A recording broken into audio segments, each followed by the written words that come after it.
Welcome to Hays Post News. I'm Becky Kaiser. The HaysMed Dreiling-Schmidt Cancer Institute will soon have a new option for some radiation patients. The new linear accelerator with stereotactic body radiation therapy capability offers quicker, easier, and less intrusive treatment. A $1 million gift was announced Friday by the Hadley Foundation towards the purchase of that state-of-the-art equipment. The donation brings the campaign fundraising to more than $1.4 million. HaysMed President and CEO Dr. John Jeter says the hospital will proceed with the purchase.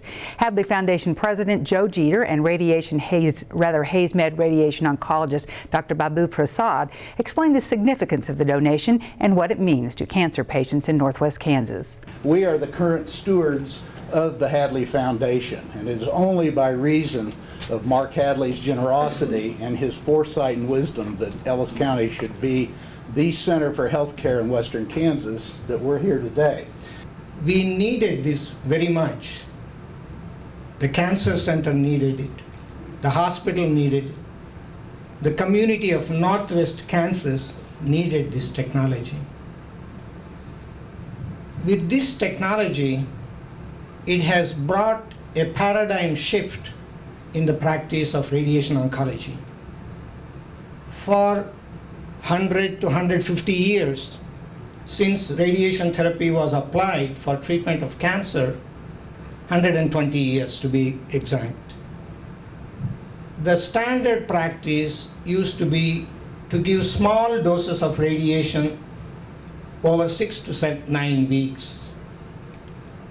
With stereotactic radiation technology, you give large doses to the target in a very, very short time, generally 3 to 5 treatments. With this technology, we have a rapid dose fall off outside the tumor. So the normal tissues are spared from high dose radiation.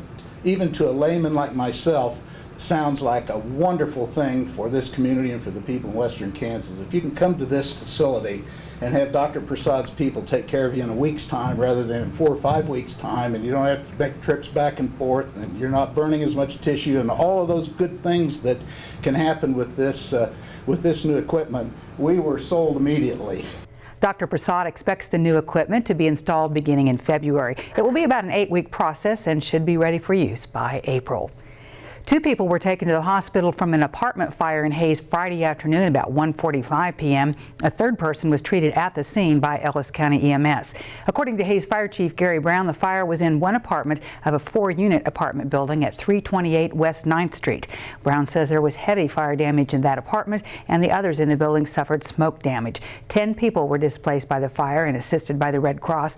Brown says the fire was likely accidental, but no cause was determined. Hays USD 489 board member Sarah Rankin has announced she will run for re-election this spring. Rankin says serving on the school board the past 6 months has been important to her and also taught her that nothing is black or white. Rankin was appointed by the current board members after Darren Shoemaker vacated his seat because of a job relocation. Rankin is one of 4 board members whose seats are open this spring. Marty Patterson, James Leiker, and Greg Schwartz all say they have yet to make a final decision. The filing deadline for the April 7th general election is Tuesday, January 27th. January 12th will be an historic day for the Ellis County Commission, marking just the second time a woman will be sworn in as Ellis County Commissioner. Marcy McClellan defeated Ellis Mayor Lyle Johnson in the Republican primary in August and ran unopposed in the November general election. She'll be sworn in as District 1 Commissioner next month. McClellan will join current Commission Chairwoman Barb Wassinger on the Commission, marking the first time 2 women will have served on the Ellis County Commission at the same time. A Phillips County woman died and another woman was injured in a traffic accident just before 6 p.m. Friday in Phillips County. The Kansas Highway Patrol reports a Jeep Grand Cherokee driven by 28-year-old Mary Cates of Speed was northbound on a county road 7 miles west of Phillipsburg. Cates failed to yield at Highway 36 and collided with a westbound car driven by 29-year-old Jessie Doherty of Phillipsburg. Both women were transported to Phillips County Hospital where Cates died. Her 5-year-old passenger was not injured. Annalise Leoti man died in an accident just before 11 p.m. Saturday in Greeley County. The Highway Patrol says 51-year-old Andrew E. Depperschmidt of Leoti was driving westbound on Highway 96, 2 miles east of Tribune. His vehicle left the roadway and flipped over. Depperschmidt, who was not wearing a seatbelt, was pronounced dead at the scene. Good deal. Yay! Was it the one you thought it was going to be, Jasmine? Awesome. Nearly 20 children are enjoying their very own bikes today thanks to the annual bike giveaway from Big Brothers Big Sisters of Ellis County.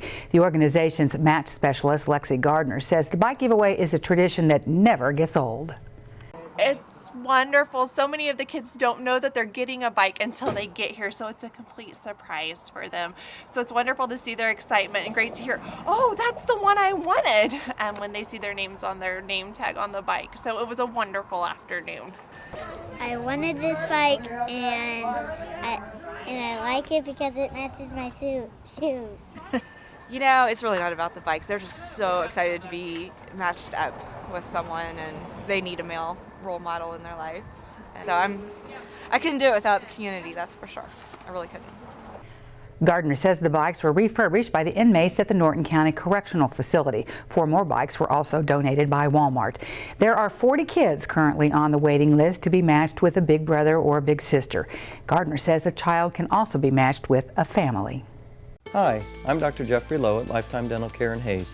Why pay more for slow braces when you can save money with fast braces? Fast braces can straighten all of your teeth in as little as 3 months to a year and are safe for children and adults. You can only find fast braces in western Kansas at Lifetime Dental Care in Hayes. I am so confident with this revolutionary braces technology that I even put them on my son Hayden. It's amazing how fast my teeth have adjusted, and it's a lot more comfortable than I thought it was going to be. So call now to schedule a free consultation and see if fast braces is right for you. But my brother kind of helped me out, because he kept on telling me to get hearing aids, and I told him I had my ears checked, and they told me that I'm all right, but that he wasn't talking loud enough, which isn't really what it was. Well, really, I've talked to several people that have come out here. The ones that I talked to were very satisfied. Improve your quality of life today. Call Hearing Solutions. Flowers by Francis, with the look and feel of Christmas, with beautiful trees adorned with eye-catching ornaments. Snowy Christmas. Champagne Frost. I'll Be Home for Christmas and Winter Days. Gorgeous holiday decor. Fontanini collectible figurines, candles, and a nice selection of centerpieces. Wreaths individually designed with your style in mind. Visit Flowers by Francis in Hayes.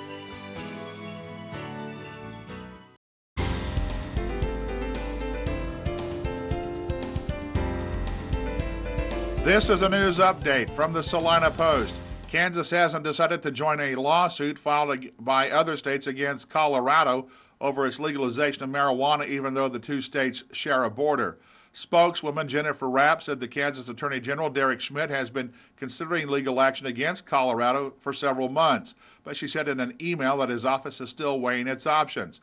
Nebraska and Oklahoma filed a lawsuit last week with the U.S. Supreme Court asking it to declare Colorado's legalization of marijuana as unconstitutional. They argue that it's a public safety issue.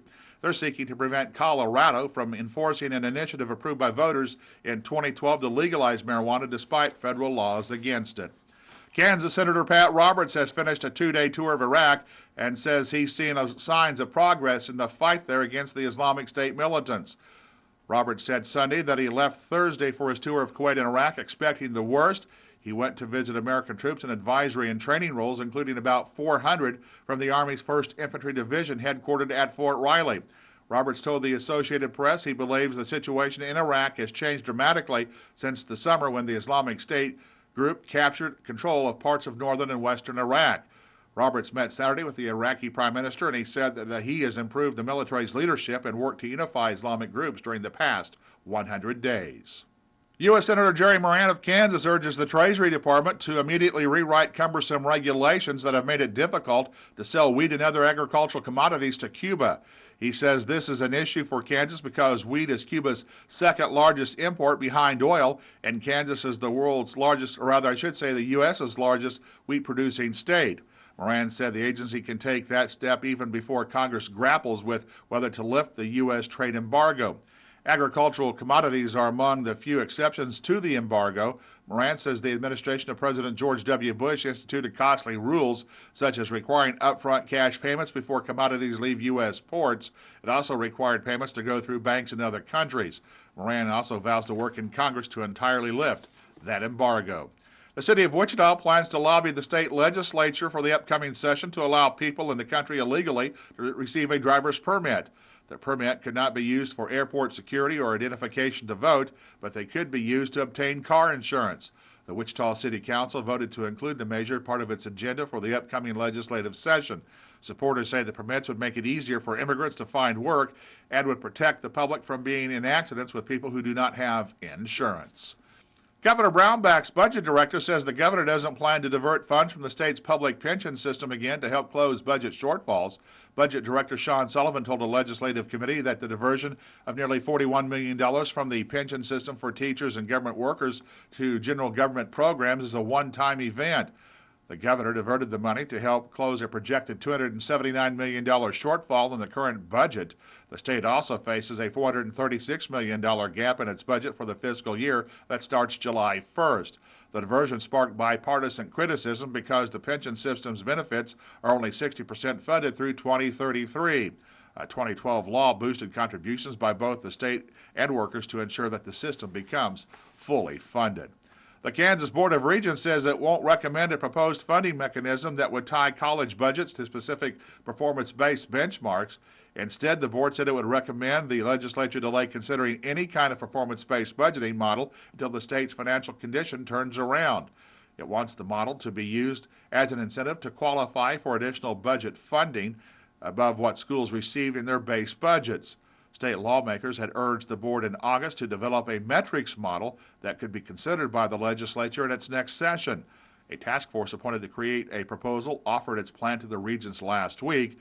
It called for setting goals for each university and offering payments based on targets like the number of awarded certificates and degrees. This has been a news update from the Salina Post. Thanks, Randy. For more news and other information up to date and 24/7, click on our website. It's hayespost.com. Coming up, meteorologist Dan Holliday has our weather forecast. Stay tuned. We are ready for the holidays at Mamzelles.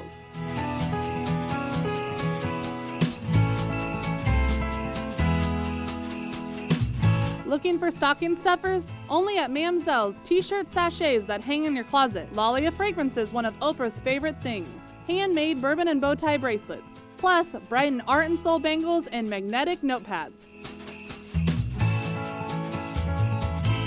Have a fashionable Christmas from all of us at Mamzelles. Gibson's Health Mart Pharmacy in Waukene, a pharmacy plus a whole lot more. Health Mart pharmacies are locally owned pharmacies dedicated to you, the customer. Stop into Gibson's and enjoy a friendly smile and a helping hand. Whether you need photos, home health, beauty aids, cosmetics, count on Gibson's. When it comes to pharmacy, there is no better choice. Gibson's Health Mart pharmacists take the time to get to know you, explain your medications, and answer questions you may have. Gibson's Health Mart in downtown Waukene. Health Mart, caring for you and about you.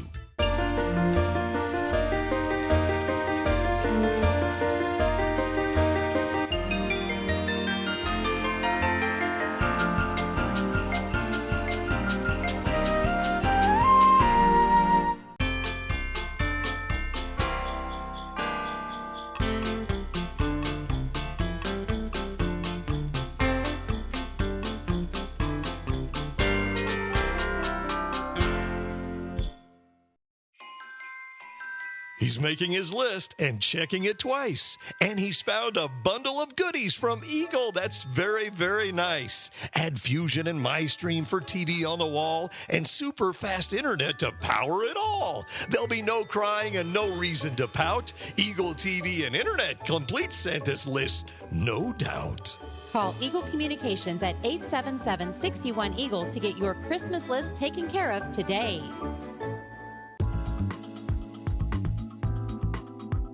An upper-level low-pressure system is going to be moving across western and central Kansas. We'll drop to 30 for the overnight low and a gusty northwesterly wind. It'll be very windy throughout the day on Tuesday. A chance of light snow during the afternoon with a high 36, 42 on Christmas Eve.